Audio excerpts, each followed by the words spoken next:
Welcome back to another episode of the Lavesh Show. This week, Formula 1 made its way to beautiful Japan. With the race being moved to April this year, the circuit was lined with beautiful cherry blossoms, which made the race even more spectacular. This weekend had some crazy ups and downs, which had me thinking that we would see a lot of red flags, but clearly I was wrong. The fans were extremely delighted to see a Japanese team principal in Ayo Komatsu, as well as two Japanese drivers get behind the wheel for FP1. RB decided to treat fans by fielding Yuki Tsunoda as well as Formula 2 driver Ayumu Iwasa during the first practice session on Friday. If you didn't know, the Suzuka circuit was initially built as a test track for Honda Motor Company, who are set to make a full return to Formula 1 in 2026 as an engine supplier for Aston Martin. This being said, Honda still supplies engines to Red Bull and RB until their agreement ends in 2025. Suzuka eventually started being used to host the Japanese Grand Prix from 1987. The circuit has had its fair share of accidents, including the more recent death of Jules Bianchi. Bianchi was involved in a crash with a crane tractor after losing control of his car on the wet circuit.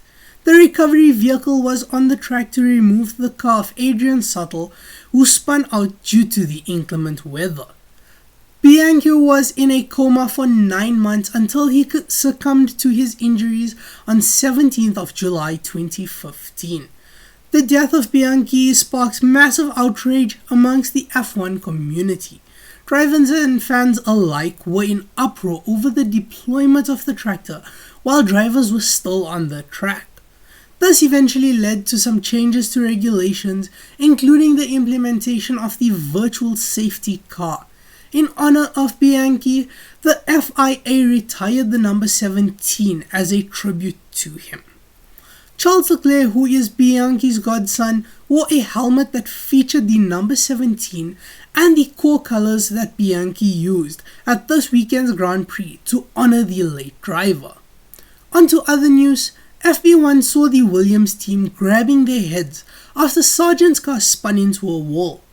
This comes after Sargent had to inherit the repaired chassis of Albon, while Albon took over the chassis of Sargent. This comes after Albon's crash in Australia, which saw him take over Sargent's car entirely, and the team fielding only one vehicle in that race. Williams does not have a third chassis to use and has to make do with what they have. Fortunately for them, the car was still raceable after Sargent's issue this weekend. On to Aston Martin, we saw Stroll running the upgraded AMR 24 on Friday, while Alonso only received these upgrades on Saturday. This was so the team could get comparative results. Stroll vs Alonso is not the best options to use for such comparisons though, in my personal opinion. But anyways, moving to FP2, the rain decided to make an appearance.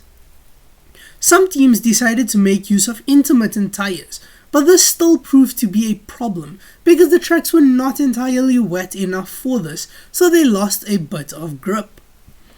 I hate to admit this, but during FP3 I had a slight smile when Verstappen started to complain that his mirrors were loose, with my head racing and thinking that he may DNF again in this race.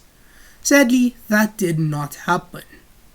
If we were watching the Williams garage, we would have probably seen someone throwing a clipboard at the wall after Albon claimed that he has zero confidence in the car and Sargent saying that he has zero rear support.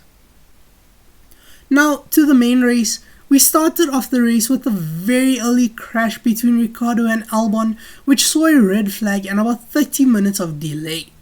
This allowed teams to make some changes to the cars and tires without incurring any sort of penalty or time loss.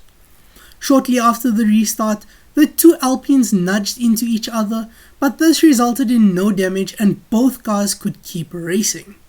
Other than that, I wouldn't say that there was much of excitement that I can really report on, with the balance being great fights for positions and overtakes throughout the entire race.